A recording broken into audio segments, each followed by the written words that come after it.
ನಮಸ್ಕಾರ ಸ್ನೇಹಿತರೆ, ನೀವು ನನ್ನ ಯೂಟ್ಯೂಬ್ ಚಾನೆಲ್ ಅನ್ನ ಮೊದಲ ಬಾರಿಗೆ ವೀಕ್ಷಿಸ್ತಾ ಇದ್ರೆ ಸಬ್ಸ್ಕ್ರೈಬ್ ಮಾಡಿ ಮತ್ತು ಬೆಲ್ ಐಕಾನ್ ಕ್ಲಿಕ್ ಮಾಡಿ. ಒಬ್ಬ ಗ್ರಾಮದಲ್ಲಿದ್ದ ಸಂಗು ಎಂಬ ಹುಡುಗನಿಗೆ ಬಾಲ್ಯದಿಂದಲೇ ಒಂದು ಕನಸಿತ್ತು. ಆರ್ಮಿಗೆ ಸೇರಬೇಕು, ದೇಶಕ್ಕೆ ಸೇವೆ ಮಾಡಬೇಕು ಎಂಬುದು. ಶಾಲೆಯಲ್ಲಿ ಓದುತ್ತಿದ್ದಾಗಲೇ ಅವನು ಸೈನಿಕರ ಕಥೆಗಳು ಓದುತ್ತಿದ್ದ. ಅವರ ಧೈರ್ಯವನ್ನು ನೋಡಿ ಪ್ರೇರಣೆ ಪಡೆಯುತ್ತಿದ್ದ. ಅವನು ಪ್ರತಿದಿನ ಬೆಳಿಗ್ಗೆ ಎದ್ದು ಓಡಾಟ ಮಾಡುತ್ತಿದ್ದ, ವ್ಯಾಯಾಮ ಮಾಡುತ್ತಿದ್ದ. ಎಲ್ಲರೂ ಆಟ ಆಡುತ್ತಿದ್ದಾಗಲೂ ಅವನು ತನ್ನ ಗುರಿಯ ಬಗ್ಗೆ ಯೋಚಿಸುತ್ತಿದ್ದ. ಒಂದು ದಿನ ನಾನು ಸೈನಿಕನಾಗಬೇಕು ಎಂದು ಮನಸ್ಸಿನಲ್ಲಿ ಮಾತಾಡುತ್ತಿದ್ದ. ಪಿಯುಸಿ ಮುಗಿದ ನಂತರ ಅವನು ಆರ್ಮಿ ಪರೀಕ್ಷೆಗೆ ಅರ್ಜಿ ಹಾಕಿದ. ತುಂಬಾ ಶ್ರಮಪಟ್ಟು ಓದಿದ. ಮೊದಲ ಬಾರಿ ಪರೀಕ್ಷೆ ಬರೆದಾಗ ಆಯ್ಕೆಯಾಗಲಿಲ್ಲ. ಅವನು ಬೇಸರಪಟ್ಟರೂ ಹಿಂತಿರುಗಲಿಲ್ಲ. ಮತ್ತೊಮ್ಮೆ ಪ್ರಯತ್ನಿಸುತ್ತೇನೆ ಎಂದು ತಾನೇ ತನ್ನನ್ನು ಪ್ರೋತ್ಸಾಹಿಸಿದ. ಎರಡನೇ ಬಾರಿ ಇನ್ನಷ್ಟು ಶ್ರಮಪಟ್ಟು ಓದಿದ. ದೇಹದ ಫಿಟ್ನೆಸ್ ಹೆಚ್ಚಿಸಿಕೊಂಡ. ಆದರೆ ಮತ್ತೆ ಆಯ್ಕೆಯಾಗಲಿಲ್ಲ.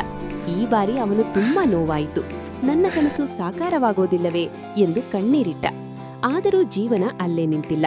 ಅವನು ತನ್ನ ಗ್ರಾಮದಲ್ಲಿ ಯುವಕರಿಗೆ ತರಬೇತಿ ಕೊಡಲು ಶುರು ಮಾಡಿದ.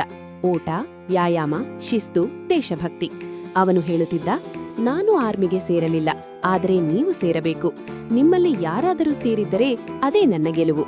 ಕೆಲವು ವರ್ಷಗಳ ನಂತರ ಅವನ ತರಬೇತಿ ಪಡೆದ 2 ಹುಡುಗರು ಆರ್ಮಿಗೆ ಸೇರಿದರು.